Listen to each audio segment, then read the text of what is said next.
Mattie McGrath. 30 seconds. To ask you, in view of what you've just said there as well, the situation regarding students going back and the whole college fees being demanded up front and they're not getting refunds. Also, the fact that limited broadband in rural areas.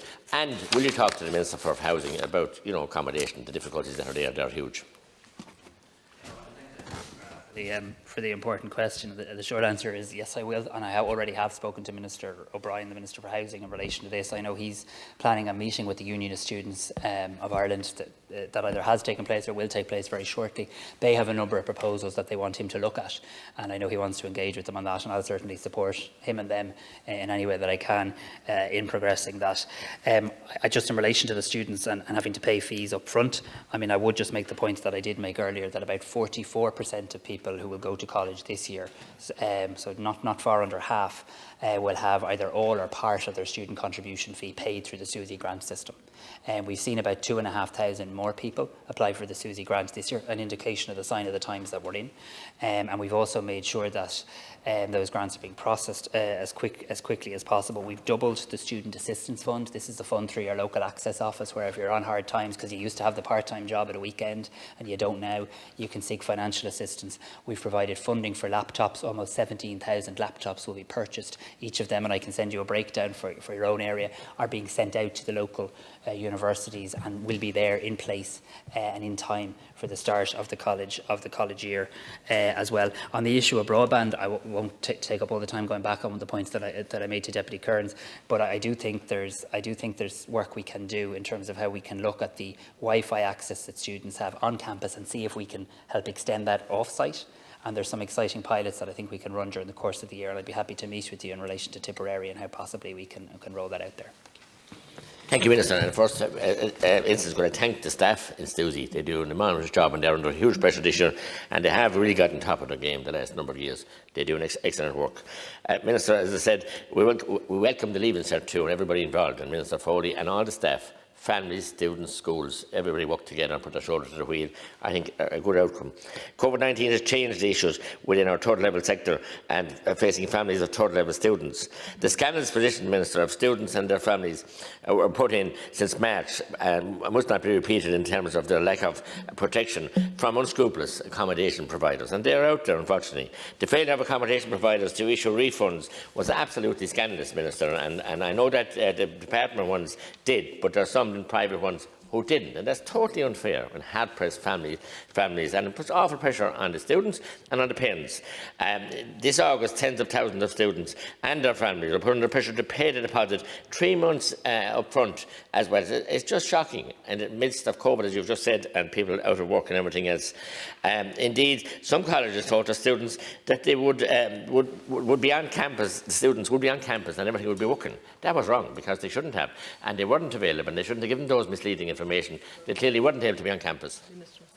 Welcome your kind words for the staff in SUSI, because actually when I met them last week, quite incredible that almost all of them are actually having to work remotely to keep everybody safe and to follow public health guidelines, but they're still managing to process a serious amount of applications, so I join you in thanking them.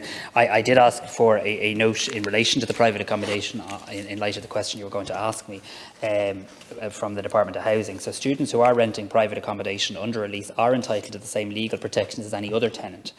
Tenants' rights are set out in the Residential Tenancies Act. Information on tenant rights and responsibilities are available on the website of the Residential Tenancies Board. Student accommodation licence terms, including cost, duration, refund and cancellation policies, should be set out in the licence agreement signed at the beginning of the academic year. I have asked higher education institutions to provide flexible renting options for students seeking accommodation. I welcome the fact that a number of them are doing so, while I would also hope that accommodation providers would also show flexibility to students in current times.